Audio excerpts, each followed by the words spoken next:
All right, there we go. All right, good morning, everybody. Just doing some rowing down the Arkansas River today. This is usually a time that I kind of decompress and think about things. So I kind of aim for this as kind of an experiment, bit of unscripted content, just get some ideas out there. I'm kind of a vocal processor, so I like to talk through things. But yeah, so I'm the guy online with the fool's errand, some might say, the pipe dream to one day see a world in which our small rural mountain towns are not so car dependent. Now I've been living in small mountain towns for a couple years now. Love the access to the recreation, obviously, and all the things that you can do in a small mountain town. Rafting, obviously, rock climbing, mountain biking, skiing, snowboarding, all that fun stuff. It's a good time. And a lot of people really enjoy it here.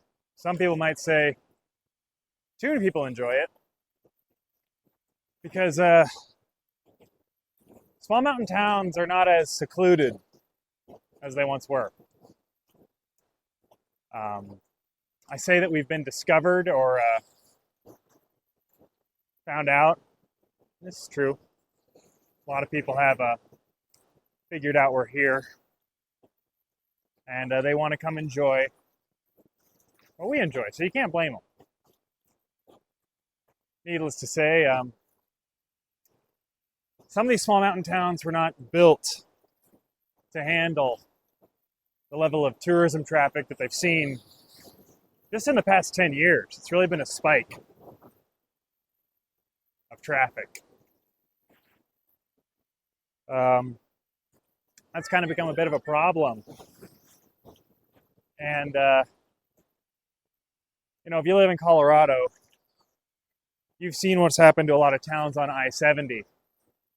Things like Black Hawk and Glenwood Springs. I mean, it's very easy for a lot of tourism towns in the mountains to either go the way of Glenwood Springs or Steamboat Springs, and even Vail and Breckenridge, where kind of the local residents get displaced while the big companies and corporations with the deep pockets can move in, and they're the ones that can either work with the slim profit margins, which ironically, in a lot of small mountain towns, that the profit margin isn't what it looks like. You got the busy season, during the summer and the winter, but then there's something we call the mud months. Basically, that's when there's not enough snow on the ground to ski, but too much snow on the ground to do anything else. So that's kind of the fall and the spring. Really more in the spring, because in Colorado, spring can kind of be a failure to launch, if you know what I mean. Sometimes it can still be snowing in June and July. Fall's gorgeous with the aspens changing color, so, plenty of people really enjoy that.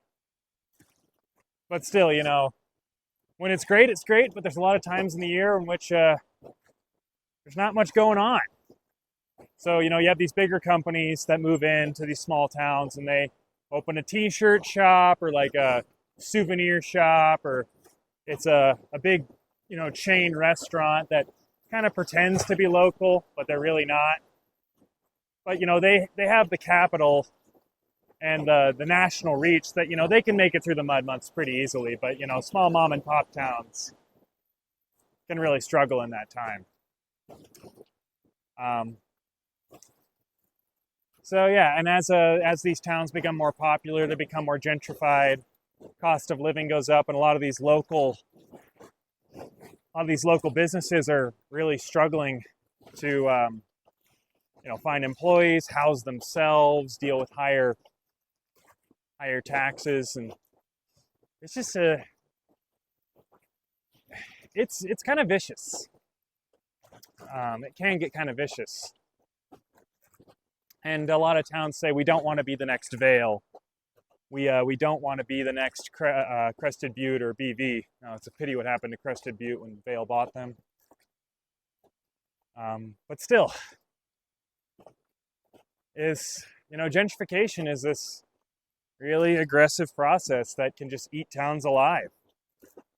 And I'm very sympathetic to a lot of those small mountain towns that kind of want to keep their cultural identity intact, which is difficult. It's a tough job, trying to strike a balance between how do we, get enough tourism dollars to keep our town's economy afloat, but not get eaten alive by tourism. And the way how I see that is that you need to have a strong financial base in a town, a strong economic base that is independent of tourism, so that you have not only, people who are willing to eat at restaurants all year round, even through the mud months because they live there, but also, it's kind of like, you kind of think of it as like YouTube and the Patreon. Like, YouTube views are the tourism, Patreon is like the domestic economy of a town. So, like back in the day, it was mines and manufacturing, but these days it could be, maybe services, electricians, plumbers. It's really tough because, a lot of these small mountain towns are too expensive to build a manufacturing plant in, so they are very dependent on tourism, and it's kind of hard to find alternative industries that can support a mountain town that are independent of tourism. Got to get here through this little ripple here. It's called Ruby Ripple by some people. So, not going to talk about anything too intense as we get through this. This really isn't a rapid. It's just kind of some boogie water. All right. Let's go. But yeah, that's the goal of any small town, is to have a strong industrial commercial base that is independent of tourism, without becoming Denver or Colorado Springs. And that's really a struggle. There's only a handful of industries that would be willing to operate in a small town like that, other than like resource extraction, like a mine or a quarry. And, Colorado still has its fair share of mines and quarries, and that's really what built the country, or built Colorado at least, and other mountain towns and mountain areas. But a lot of that has diminished over the past 50 years, and the cuteness of the small mountain towns has been kind of co-opted by the tourism industry. And that means the towns have to kind of maintain a certain aesthetic. They have a lot of those features that a lot of urbanists really like. They're very walkable. They've got lots of kind of, I would say, grandfathered development. Mixed-use development, apartments on top of businesses. It's how we used to build towns. You'd have a business downstairs and an apartment for workers or the owners, usually the owners, upstairs. Maybe small offices upstairs for small legal firms, It was just such a smarter way of building towns where, you got the most bang for your buck versus everything these days has to be its own freestanding structure. Also, a lot of these small towns, because they're so old, they don't have to adhere to parking minimums. So you do have these nice, cute, walkable downtown areas that are not paved and miles of asphalt, which is really nice. So yeah, small mountain towns, they got huge curb appeal, but they do struggle. Their employees struggle because you are living in a desirable area in which many people would like to own a second or third home, and they're coming from the coasts or they're coming from a big city. They can afford the price tag, but no one else can. And it's only gotten worse. And I do fear for the fate of small towns. Like, are they all going to turn into Black Hawk or, a Glenwood Springs or a Vale, where it's just a playground for the rich and powerful, and, well, everyone else, who cares? If you can't afford to live here, leave.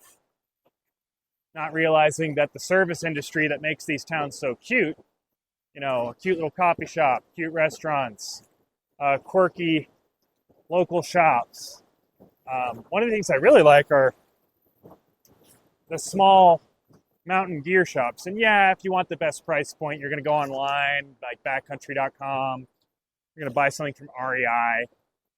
But there's some kind of charm for, these very, very, very small, tiny little, outfitter shops, where you can get a backpack and a tent. They're mostly there for people who are on trail, Continental Divide Trail, Colorado Trail, like, they either lose a piece of gear, break a piece of gear, find out they need a piece of gear, they can get off trail and, go through a small mountain town, and there's always a gear shop, and, they can get what they need. Might be a bit more expensive than what you could buy online, but hey, it's right there, and if you're on trail, you don't really have a shipping address. So, compromise, right? Still, I love small mountain towns. I don't think I'll ever live anywhere else. You're talking about towns with less than 10,000 people in them, which is what's going to lead me into my next topic, which is, I do want to see the Tennessee Bass be brought back as a regional rail network. And already people are saying, like, it'll never happen. It's too expensive. It doesn't make any sense. There's not enough population density is probably the first thing. Like, what do you mean you're going to string together a bunch of small mountain towns, each of which doesn't really get over, maybe a couple thousand people, maybe like the most populous being Salida, sitting probably around like 7,000, 8,000 people. I mean, Canyon City, it's at like the beginning of the route. It's a pretty big town. But you got Canyon City, and you work your way up the canyon, through the Royal Gorge, through Bighorn, then you hit Cotopaxi, Coaldale, and Howard, all very, very small towns. There might be one station there for those three towns. The original station was originally in Cotopaxi. I'm not sure when it's brought back, if that station will still be in Cotopaxi or if it'll be moved to Coaldale because there's a bit more space, or Howard, where, there's a good location as well. But then we get to Salida, thing on the sign on the way to town is like 6,000-ish people, but I'd say these days it's around 7,000, maybe 8,000 if you include the greater area. Then on to BV, Leadville. You go over the pass, and you drop down into Eagle County with Midturn and Vale, all the way down to Eagle County Airport. And then you got the terminus. Oh, wait, got to get through this. All right, there we go. A little bit more. There we go.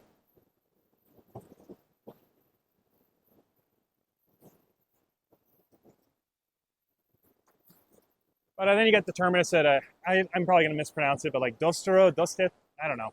It's where the Tennessee Pass links with the active rail line from Union Pacific, same line that the California Zephyr goes on. So yeah, it's a remote rail line that goes through a bunch of really cute towns. But, the philosophy behind the reactivation of the pass is not about the domestic population there that would serve the rail line. It's meant to be a recreational rail line, not necessarily a commuter rail line and not necessarily an excursion rail line. I do see a lot of people saying, well, it should be brought back as an excursion train, kind of like the Royal Gorge. I'd like to see anything on the line, but an excursion train I think would be, it'd be nice, but it would underserve the potential. Really, I'm making more videos about this that'll be, more structured than this. But I do see, like, the biggest impact that the line could have would be an extension of the ski train from Denver to Vale, which would just use a very small portion of the line. And then eventually extending from Vale all the way down to at least Salida. Basically, use the rail line as an alternative way to start your weekend trip in Salida, where you come by train instead of by car. The second one is, which I feel like, would have some good merit too, is linking the California Zephyr and the Southwest Chief. By going beyond Canyon City to Pueblo, then down to La Junta. I think it's La Junta, or is it La Junta? I don't know. La Junta, let's go with that. Then we have a way to connect the two long-haul cross-country Amtrak trains. Well, there's the third, up in Montana. I think it's the Empire Builder? I don't know. I like Amtrak, but I don't have every single route memorized. But still, having some kind of connection between the Zephyr and the Chief, I think makes a lot of sense. I mean, that could be done with like 1 or 2 trains a day. And then, the trains would just happen to also provide, service between the communities along there, if you're trying to go from Leadville to Salida or vice versa. Probably wouldn't be the most frequent service, but, it'd be something. I mean, so there's those are the 2 services that I think would be, no-brainers.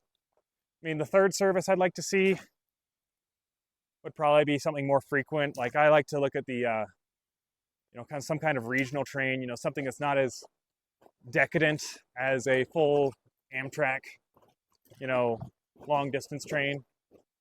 Something that, is much more of a, I guess you'd call it like an S-Bahn or like a regional train. Like those FLIR units, the ones that can, be dual mode, tri-mode, run on hydrogen. Yeah, I'll include a picture of those when I talk about them in the next video. But yeah, something that's a lighter weight, faster, more frequent.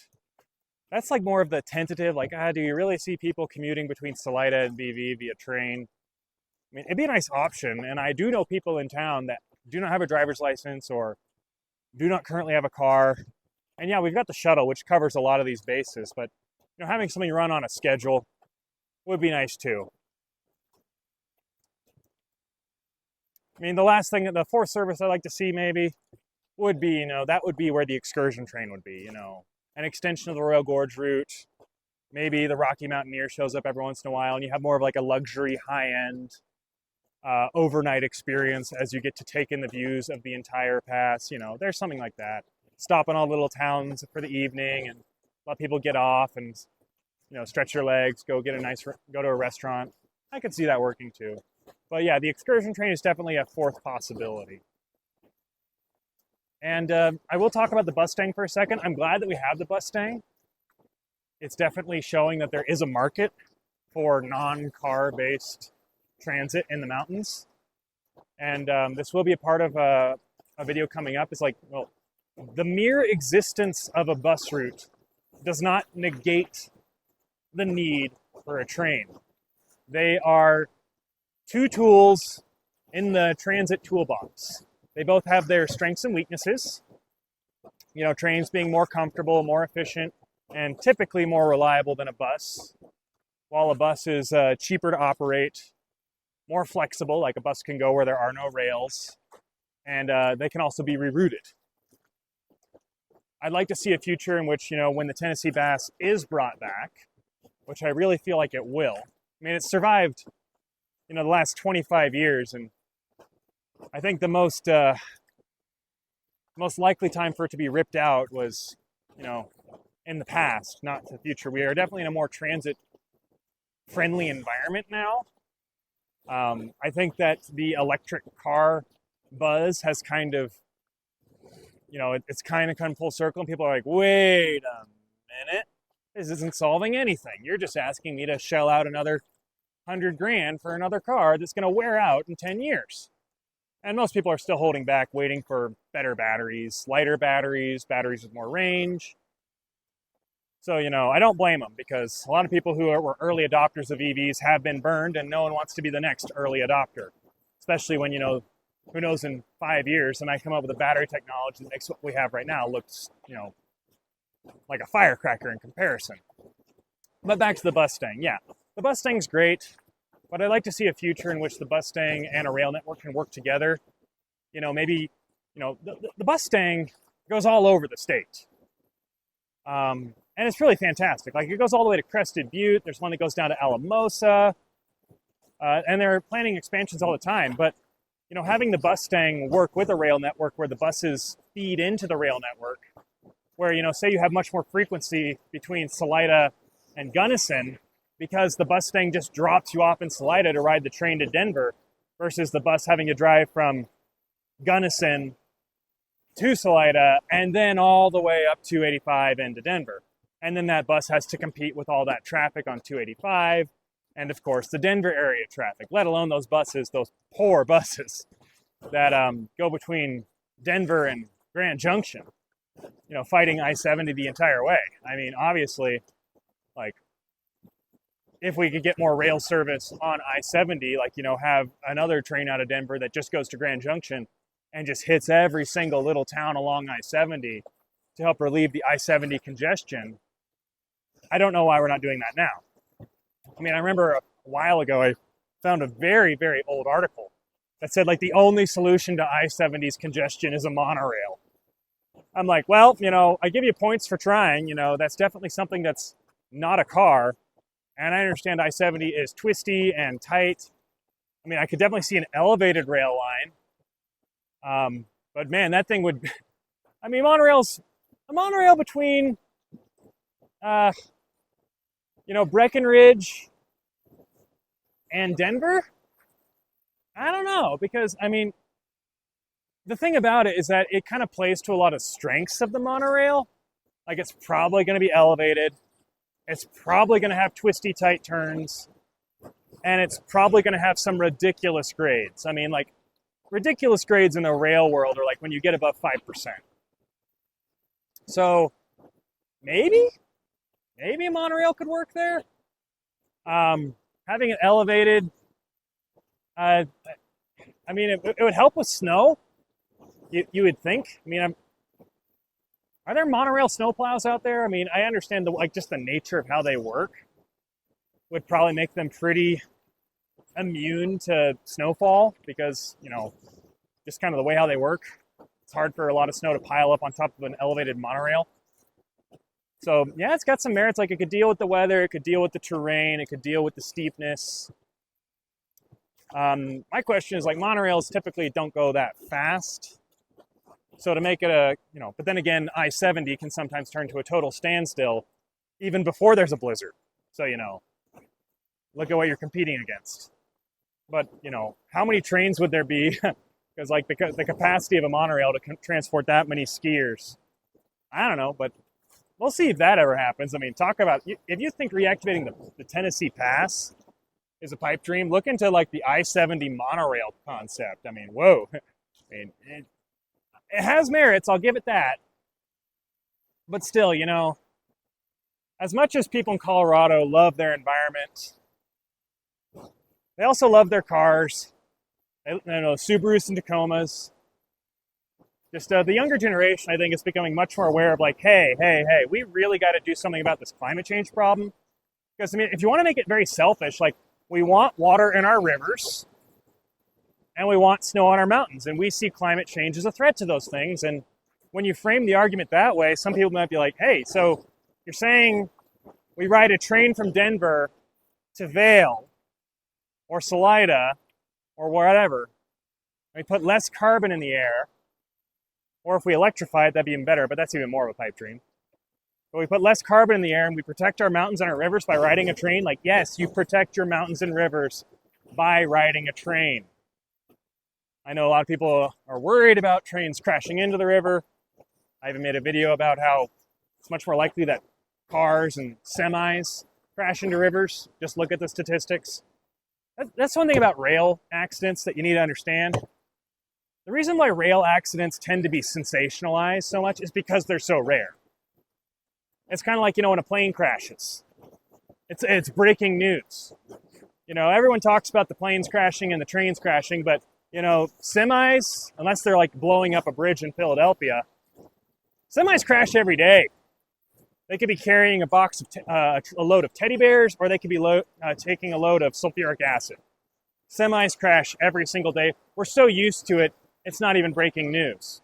So, of course, the ambiguous threat of a train might crash someday, somewhere catches headlines, but not the fact that we're living with, like, okay, Colorado, we live in a state where our passes have runaway truck ramps because runaway trucks are such a common problem. And we've just, like the frog in the boiling pot of water, we've just acclimated to accept the threat, the ever-present threat that semis represent. You know, isn't that kind of funny? It's like, oh yeah, trains are too dangerous, but make sure you build a runaway truck ramp on that pass because, you know, they're running away all the time. Seriously? Where was I? Oh yeah. So the moment that younger Colorado realizes that trains are the way to protect our environment, we'll start to see some more enthusiasm. And, you know, like the Denver area rapid transit, that's like a great example of, like, this is a, you know, for the most part, a state that seems to understand transit. I know the Denver area rapid transit system has its shortfalls with suburban sprawl and poor station location, but, you know, they at least bothered to build it and electrify it. You know, hey, props to them. But, you know, will it ever become really popular to ride out to the mountains on a train? I don't know. It adds to the experience. I mean, we live in a state where we've got the, you know, we got the Silverton and Durango, we got the Royal Gorge route, there's the Leadville Railway, the Toltec that we kind of share with Mexico. You know, trains are, you know, I have mixed feelings about how trains have been kind of written off as like a gimmick or a tourism attraction because of how rare they are and how we just don't know how they work anymore. It's like, ooh, let's ride a train. We never get to do that. We only drive and fly everywhere. It's like, it didn't used to be that way, and I think we're going to get there again because these younger generations that are more climate concerned and also don't have a couple $100,000 burning up a hole in their pocket to buy the latest Tesla are going to see a future in which, you know, they're not able to buy a new car. And, you know, you really shouldn't. Like, you should drive your own car until the wheels fall off. That is the most sustainable way. I mean, pending the thing isn't like, you know, an 8 mpg Hummer. You know, as long as you get decent gas mileage, like I'd say, like if you can get north of 18 miles per gallon, preferably like in the 20s, preferably more than that. But as long as you're getting decent mileage and the car doesn't, you know, blow blue or white smoke, you know, just keep driving that car for as long as you can. That's the most efficient or the most environmentally friendly thing you can do. But you have people who really can't afford to buy new cars, hybrid cars, electric cars. So they're going to be stuck driving, you know, their older cars till those cars literally fall apart. And then we're in a situation where they're like, well, the year is 2030. You know, there's going to be no new gas cars. Gas is currently $8.50 a gallon. And my old and busted finally bit the farm. Then we took the electric car problem, which I plan on making a whole video about. Like, there's like what I call the electric car paradox. And that is where, like, simultaneously, the auto manufacturer's like, well, our electric cars are going to get cheaper. We're going to build more of them. We're going to have this new, like, wonderflonium battery technology that just, you know, lasts forever, that doesn't break down. And all the while, you know, working on limited supplies of lithium and cobalt. So in engineering, there's this classic paradigm that you can either have something done right, you can have it done quickly, or you can have it done cheaply. You're lucky if you can choose two. Normally you have to choose one. So the engineering problem I see with the mass adoption of electric vehicles is that how are we going to make more of them, make them cheaper, which I understand is an economies of scale type of thing. But then I look at China and look at the amount of EVs they're cranking out. So we're going to have more EVs, they're going to be cheaper, they're going to be, you know, better, like more range, longer lasting batteries. All the while continuing to work off of a finite supply of resources. So It's like, how is the entire American car fleet going to become electric, after 2030? I mean, I imagine most people would like to see a fully electric car fleet by 2050. It's like, I just say, how? Where's the lithium? Where's the cobalt? Okay, so we figure out the code in building a wonderflonium battery. But the thing about batteries is that, we're putting batteries in everything these days. Arguably, we're putting in batteries in things that we don't really need to put batteries in. So we're getting more and more wasteful with our lithium and cobalt. And we also want to scale everything up. It's like, how is this equation going to get balanced? I don't understand. And I don't think I'm alone in that regard. I think a lot of people are very concerned that this is just a fool's errand. And, as we've seen, the younger generations tend not to be doing as well as their parents. They don't have the same level of disposable income to buy the latest and greatest. So they're going to be a lot more friendly to the concept of like, maybe I should just get a rail pass. I just need those trains to go somewhere I want to go. So, I don't know. The older generations seem to be generally the ones much more either against the concept of expanding rail in this country, either because it's like it's a waste of taxpayer money, it'll never make a profit.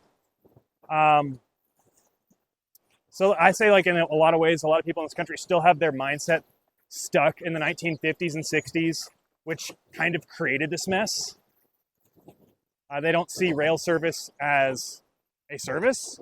I'm going to make a video about this too, but think about the difference between a trucking company and a railroad. Like, yes, a trucking company and a railroad tend to own their own power. They own their semi-trucks, they own their locomotives.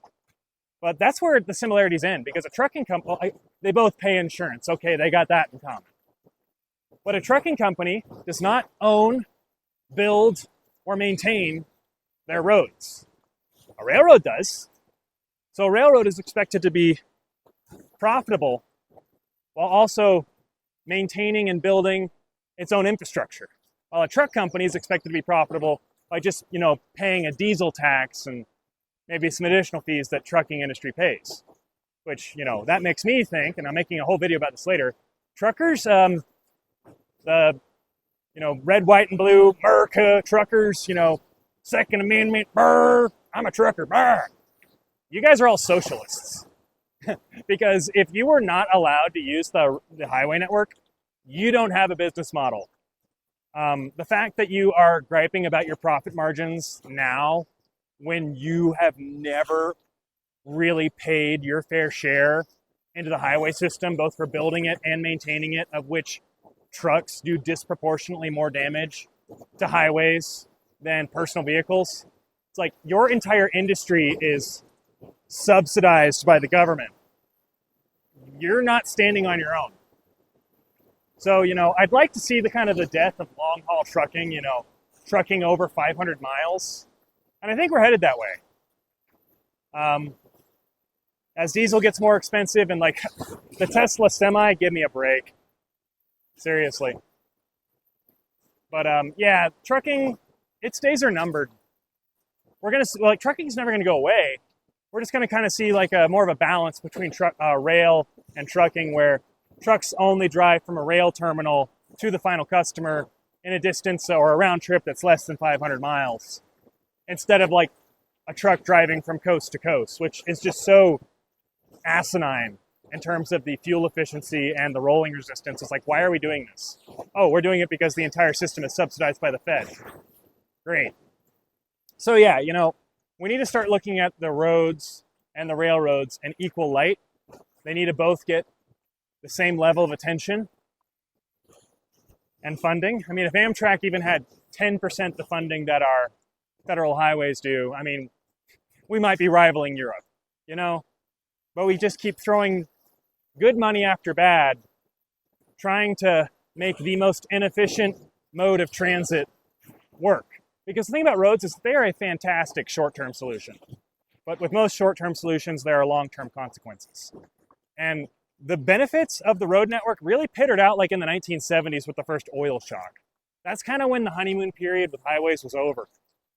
And we realized whoa, wait, this is actually really dumb. our freight network and our passenger rail network has like basically atrophied to a skeleton because the trucks and the personal vehicles ran them out of business. So the rail network completely shrunk to like a shadow of its former self, completely cutting off passenger rail. Thus, Amtrak was formed. And then we're like, this is fantastic. We all have our cars. We all have our trucks. Gas is 5 cents a gallon. This is fantastic. And then, reality reared its ugly head and said, this entire economy you've built is built off of cheap energy. Not just cheap energy, but cheap liquid energy. Cheap gas, cheap diesel. And in the future, energy might become cheaper again with, more wind and more solar, fusion. But, we kind of are back where we started. We're like, oh yeah, the energy might be cheap, just the energy storage method's expensive, the batteries. So history's going to repeat itself where we're going to be in the same, we thought we were building an economy off of cheap energy and that energy would always be cheap. And then it turned out to not be so cheap. And now we're stuck with an overbuilt highway network, an underbuilt rail network, scratching our heads saying, how did this happen? And, the auto industry, they've got their hand to play in this, how they ripped out the streetcars in cities to force everyone to drive. But the biggest thing the auto industry ever did was completely, take over our transportation methodology, sell us the car, sell us the highway, and then convince us that it was our own idea. The auto industry performed inception on the country. They dictated the world they wanted to see, selling as many cars as they could, making sure those cars would wear out and have to be replaced or be upgraded to stay with the times. And, a massive overbuilt highway network. That benefited them. And then they convinced us that it was our idea. When really, look at who's to benefit. I say most problems can be solved with accounting and detective work. Look for a motive, follow the money. And you can solve basically any problem. Because, conspiracies are one thing. It takes a lot of people to make a conspiracy work.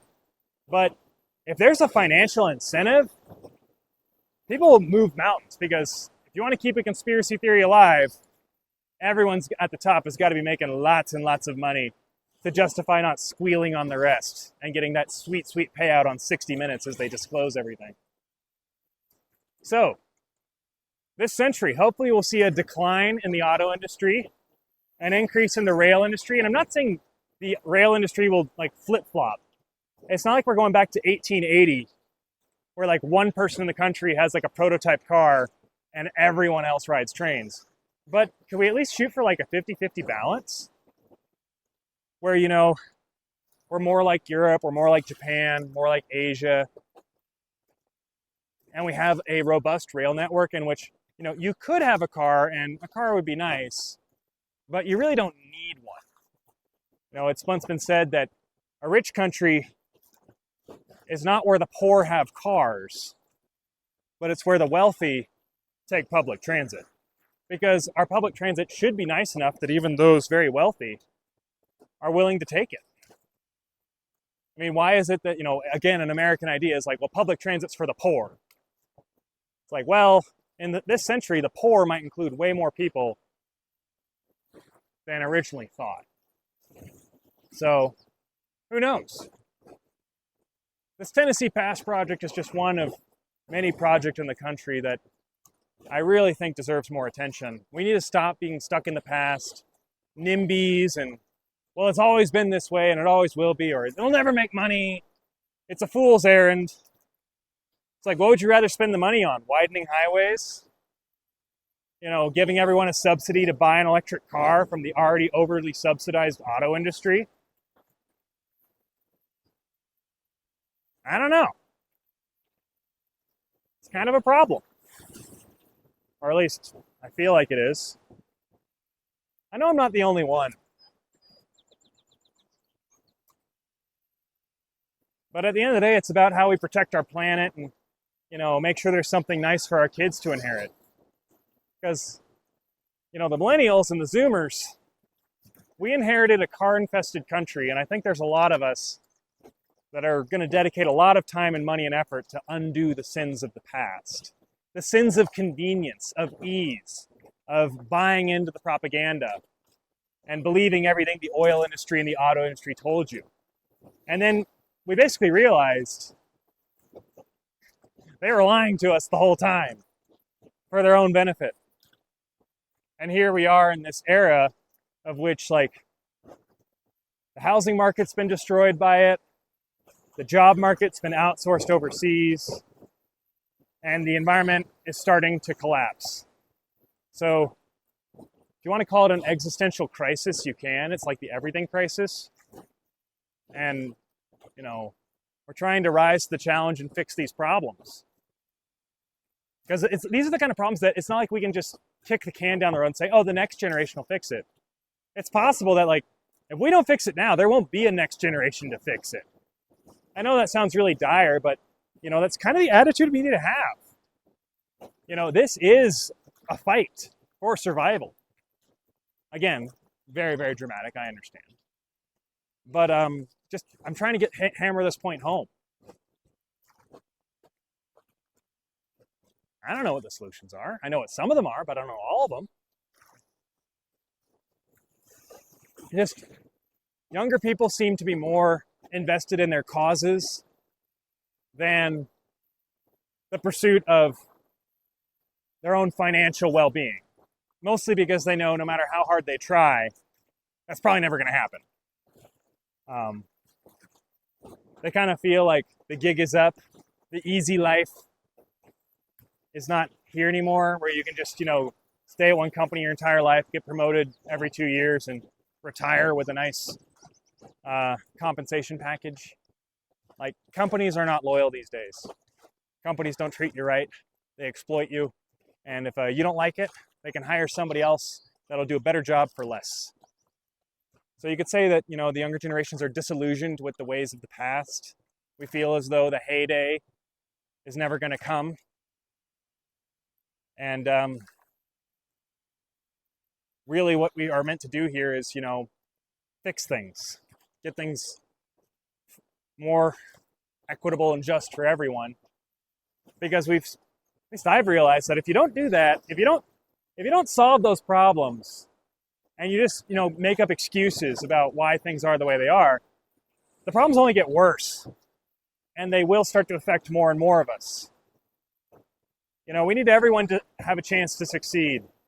Even if you don't have a car or can't afford one, we need you to be able to ride a train to the next town over for a reasonable fare, or maybe no fare at all if you're below a certain income level, so that you can start to contribute to society by working a job, providing value to the economy instead of, you know, being a drain on it. It's like, that's why I don't see people who, like, you know, I'm more in the middle, but, like, that's why I don't see people on the right. Like, don't you see that, like, the way how you make this country more wealthy is by giving more people more of a chance to do stuff, to do a job and do it well. But, you know, you just, you know, you bicker and bicker about, you know, socialized medicine and welfare and all this stuff, but you don't realize that, like, do you understand how much it costs to have so many people who are struggling in this country? Like, you could get really dark and say, like, it increases the crime rate. But then, you know, I go to the boot theory of economics, where it's like, if the poor man can't buy the nice boots, he's just going to be buying the cheaper boots over and over and over again, spending way more money on boots in his lifetime than the rich man. And then the rich man looks at him with a sneer and says, well, you should have managed your money better. It's like, well, I never had the $300 to buy the nice boots in the first place. I only had $50. And then I bought, you know, 20 pairs of boots because they didn't last very long. So the way how we curb our resource consumption and financial waste is by getting everyone to a much more modest, you know, not excessive, but comfortable level of income where they don't have to waste their money on all the cheap gimmicks. Just like gasoline. Like, I find it so hilarious. We spend all this money on fuel literally to burn it. I understand its energy, but I know the thermal efficiency of a gasoline engine. And again, electric cars, not really the solution here. The solution is having options. Walking, biking, riding trains, riding public transit, riding buses, riding shuttles. I'm a big fan of those car share programs where, you pay a monthly subscription to have access to a car when you need it. Not just have one sitting in your garage or outside your house all of the time. That's your responsibility, your liability, and you have to insure it. That's just kind of how I feel about that. We live in a country in which cars get more physical consideration, more insurance consideration, and legal consideration than most people. People are more concerned about enough cars being able to park outside their business than whether or not the business is actually viable or not. We have an infestation of car culture in this country, and again, the auto industry made us think it was our own idea, when in fact it's not. It was their idea forced upon us because it made them very wealthy and powerful. So, if you don't want to buy a battery electric vehicle, or you can't buy a battery electric vehicle come 2030, maybe, just maybe, you might consider an alternative. Maybe something that already exists, that meanders its way down the valley. Maybe something that rides on steel wheels, on a steel track. Maybe something that can help boost our economies without ripping up more of our towns to build parking lots. Maybe something that is just fundamentally more efficient, something that can provide local jobs that are independent of the tourism industry, something you can work through the fall and the spring, something that's a lot more comfortable to ride. I don't know. We have it. It's right there. It's waiting. And it's one of just many pieces in this country that need to be put together.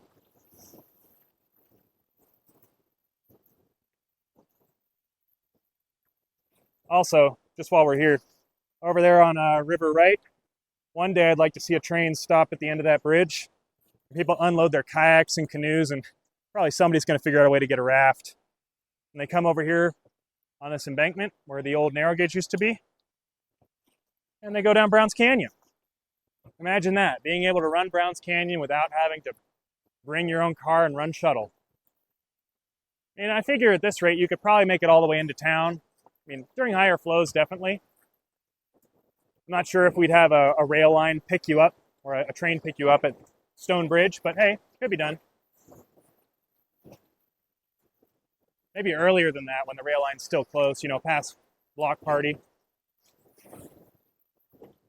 But yeah, Browns Canyon. It's got a railroad that runs through it.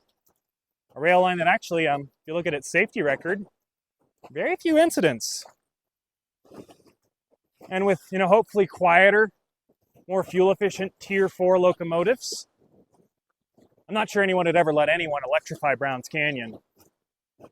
But with quieter locomotives, nice passenger service, maybe a bit of freight too. Maybe in 5-10 years, we'll see the trains roll through Browns Canyon again. And I know that's heresy for a lot of whitewater folks. And as you can see, I like whitewater too. I want to keep water in the river, and I want to keep snow in the mountains.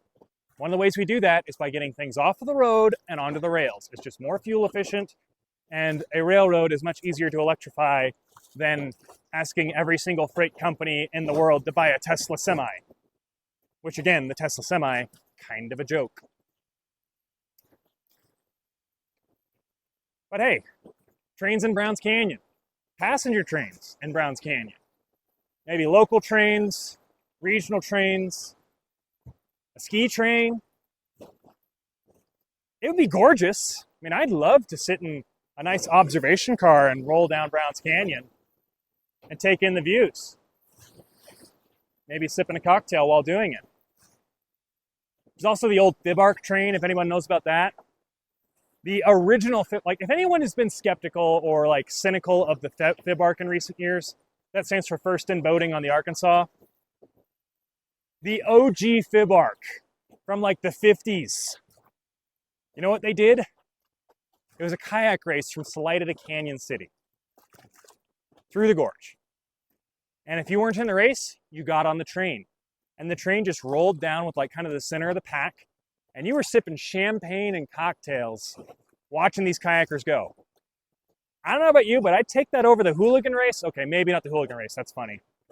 But I definitely would take that over the carnival. And just a bunch of people sitting around watching a play wave where you can't even see anything because there's too many people. Let's just get a train on the tracks again. Do what we originally did. Get a real man's and woman's, a solid challenge of the human experience. And you raft, or no, you're not rafting, you're kayaking. You kayak, or maybe canoe. Can we include canoes in this? I canoe. But you canoe and kayak all the way down to Canyon City in a free-for-all race, and you've got a train full of drunk spectators cheering you on. That sounds cool. I want to do that. Please bring back the Tennessee Pass just so we can bring back the Fibark train. And if you are a diehard boater, look at your history. Look at how long trains have gone down this pass. Trains have been going down this pass longer than we've been rafting it. And look at that Fibark train, and you honestly tell me you don't want to ride a train and watch a kayak race while sipping a Mai Tai. I mean, I'll wait for you. Just tell me. Ooh. I don't know. I think it would be fun. I'd enjoy it. I don't think I'm the only one. But yeah, I see a couple of opportunities for there to be, rafting shuttles, which would generate great ridership for the railroad. You could ride from BV up to the Numbers. You could ride from Canyon City up to the top of the gorge to Parkdale. And you could ride from Salida to the top of Browns Canyon. And of course, if this is, a couple of trains that are running around all the time, you could, of course, ride to, imagine getting on a train in Canyon and riding all the way up to the Numbers, running the Numbers, and then just getting to sit on a train and ride back, where you don't have to worry about driving shuttle. And I don't know, we love our whitewater so much, we will find a way to get rafts onto a train. I mean, maybe it's a flat car behind the train. Okay, I want you to imagine that. Take is it Stadler or is it Alstom? Okay, imagine one of those. I know the A train down in Denton has one, and they got some in California too. They're like a very modern European-looking train. Imagine one of those, but then put a flat car behind it, and then strap a bunch of rafts to it. That is the most Colorado thing I can imagine. Oh yeah, we're going rafting, but we're taking the train. Why? Because the train literally parallels the entire river. It's a no-brainer. I don't even have to buy a parking pass. Well, you're probably gonna have to pay for a rail ticket or a rail pass, but still. You and all your buddies can get on the train, load up your kayaks, and go run Browns. Hell yeah.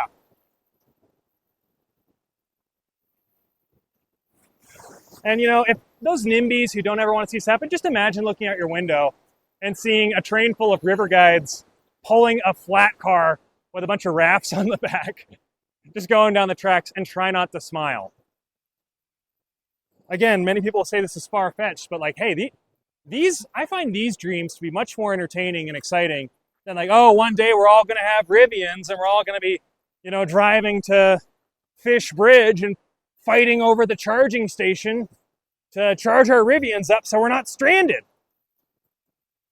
It's are we really just all going to just buy electric vehicles and just, there we go, climate change solved, I bought the thing, I consumed my way out of an environmental crisis just as the founding fathers intended. It's I don't think that we can consume our way out of an environmental crisis. I do think we can build our way out of one, if that's possible. I don't know. But just asking everyone to, I hope you have the money to buy an EV because come 2030, gas is illegal, or at least gas cars are illegal. And then there'll be the death spiral is there's going to be less OEM parts, there's going to be less demand for fuel, less demand for diesel. Diesel and gasoline are going to get more expensive as they become more niche products. And if you're one of those people this last holdout of a gasoline car, which is the only thing you can afford, not able to buy a brand new Tesla, be damn it, what do I do? I'm stranded. So, I don't know. Just wanted to throw a bunch of thoughts out there. I know I can ramble Lindy Beige style. No offense, Lindy Beige, if you watch this. I don't mean to compare myself to you.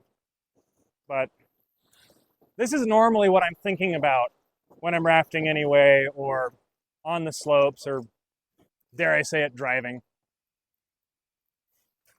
I think about a lot of this stuff and kind of think about what could happen. What could happen if we actually believed that we could do something different for once? You know, this is America. We used to do things.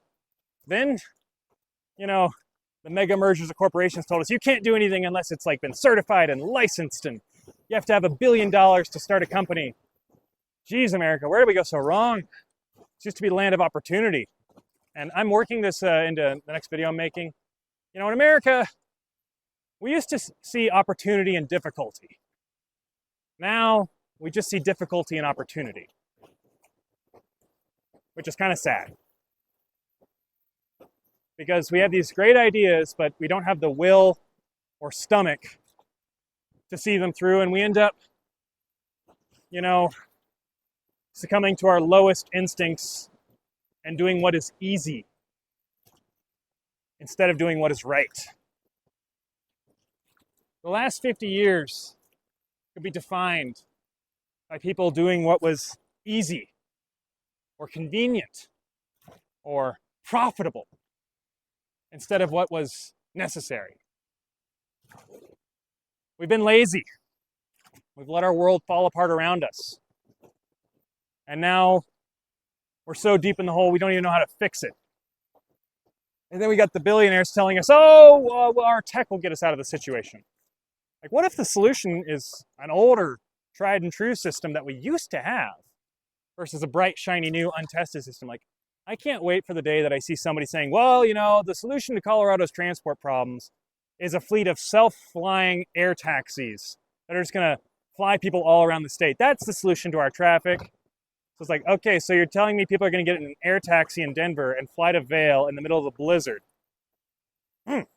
Or say it's a blue sky day, nothing's wrong, but the air taxi like blows a battery pack or loses the rotor, and the thing just, you know, safely parachutes itself down into the middle of the national forest, you know, 50 miles away from the nearest anything. Where's your bright and shiny solution now? Yeah, we try to like just build little gadgets and gizmos and like Wallace and Gromit our way out of a lot of situations, when really maybe the solution is much simpler than we think. You know, it's something that we did 2 centuries ago, and it worked. It worked pretty well, actually. And then we convinced ourselves, it's outdated. It's not flexible enough. It's not free enough. I need to be able to go wherever I want, whenever I want, however fast I want. We're entering a century where we're not going to have the cheap energy available for people to live that lifestyle anymore. It's going to be a world in which we have to be a lot more conservative. Conserve? We need to conserve our resources. That includes lithium, cobalt, and energy. We need to move an ever-growing number of people with less and less. And maybe people driving around their own personal metal box that's either 2 tons of steel and plastic or 4 tons of steel, plastic, and lithium isn't the best path forward. And we can't expect everyone to afford a 4-ton box of steel, plastic, and lithium. Maybe. I don't know. Anyway, I'm about where I need to be. So in a second, I'll be signing off. Hope you enjoyed the river ambiance. A little bit of whitewater ASMR, I suppose, and some idiot rambling about trains and other things for 45 minutes or so. I have no idea how well this video will do. I'm just playing around with different ideas here. But yeah, just want to get a lot of thoughts out there, and if anyone actually watches this thing, let me know what you think. All right. Well, I'll see you later.